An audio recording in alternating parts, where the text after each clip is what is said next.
আমি ব্যবসায়ী ছিলাম, অনেক শ্রমিক ভাড়া করে একদিন একটা কাজ করালাম। সব শ্রমিকের টাকা দিয়ে দিলাম। এক শ্রমিক টাকা না নিয়ে ভাগলপুর কই যে গেছে নিজেও জানি না, ওর টাকা আমার কাছে রয়ে গেল।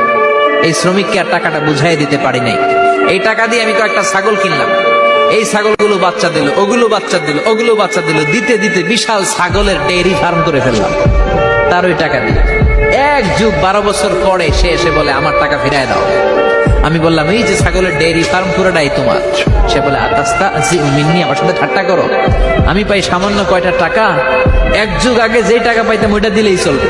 আমি বললাম ও শ্রমিক, তোমার টাকা দিয়ে আমি ছাগল কিনে ব্যবসা করেছি, ছাগল বাচ্চা দিয়েছে, বাড়তে বাড়তে বাড়তে বাড়তে আজকের বিশাল এই ডেইরি ফার্ম।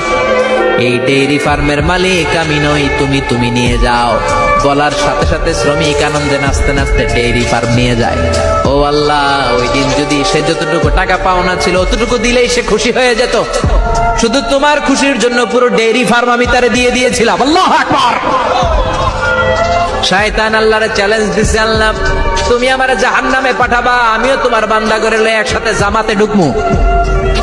একা ঢুকবো না, একা যাবো না, তোমার বান্দাদেরকে সবগুলারে জাহান্নামী বানায়া তারপরে ঢুকমু।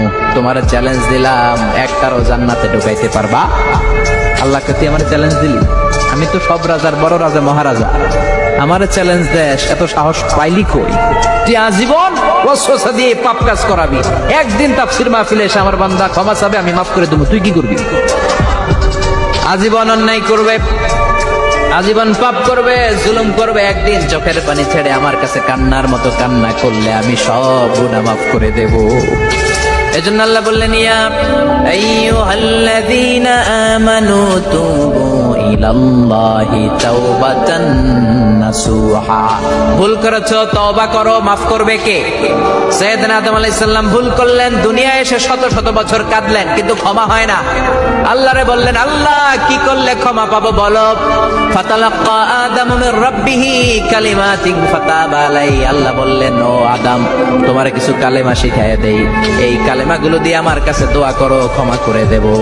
আল্লাহ শিখায় দিলেন ও আদম, দুই হাত তুলে চোখের পানি ছেড়ে আমার কাছে পড়ো রব্বানা। পড়েন রব্বানা যালামনা আনফুসানা ওয়া ইল্লাম তাগফির লানা ওয়া তারহামনা লানাকুনান্না মিনাল খাসিরিন। এটা শিখাইতেছিল আল্লাহ। আল্লাহ আমি জুলুম করেছি, অন্যায় করেছি, ভুল করেছি, পাপ করেছি, তুমি যদি ক্ষমা না করো ক্ষমা করার কেউ নাই, ঠিক কি না? আমরাও পাপ করলে এই দোয়াটা পড়ার দরকার আছে না নাই? 5টা শর্ত সাপেক্ষে আমাদের তওবা কবুল করবে কে? তওবা কবুল হওয়ার কিছু শর্ত আছে 5টা।